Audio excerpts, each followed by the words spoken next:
আপনি যখন রাজধানীর কোনো ব্যস্ত সড়কে দাঁড়িয়ে রাস্তা পার হওয়ার চেষ্টা করছেন, সামনে জেব্রা ক্রসিং, অথচ সেটি পুরোপুরি দখল করে আছে বাস, সিএনজি কিংবা রিক্সা, তখন আপনার মনে কি আতঙ্ক তৈরি হয় না? প্রশ্ন জাগে না, তাহলে আমি কোথা দিয়ে পার হব? নিরাপদভাবে রাস্তা পারাপারের জন্য জেব্রা ক্রসিং রাখা হলেও বাস্তবতা হলো সেই স্থানে আজ অনেক সময়ই নিরাপত্তার বদলে ঝুঁকি তৈরি হয়।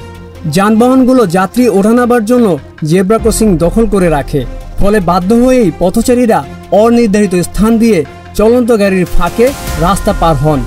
এর ফলে প্রতিদিনই ঘটছে ছোট বড় দুর্ঘটনা। এই চিত্র শুধু ট্রাফিক আইন ভাঙার নয়, এটি নাগরিক সচেতনতার প্রতিচ্ছবি। চালক ও যাত্রী উভয় পক্ষেরই দায়িত্ব থাকা উচিত নির্ধারিত নিয়ম মেনে চলার।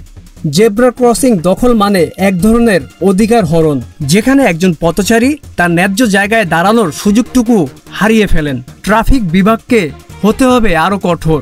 জেব্রা ক্রসিং এলাকায় নিয়মিত নজরদারি রাখতে হবে। পাশাপাশি গণমাধ্যম, সোশ্যাল মিডিয়া ও শিক্ষা প্রতিষ্ঠানের মাধ্যমে নাগরিকদের নিয়ম মেনে চলার গুরুত্ব তুলে ধরতে হবে। Aminul Islam, news flash 71।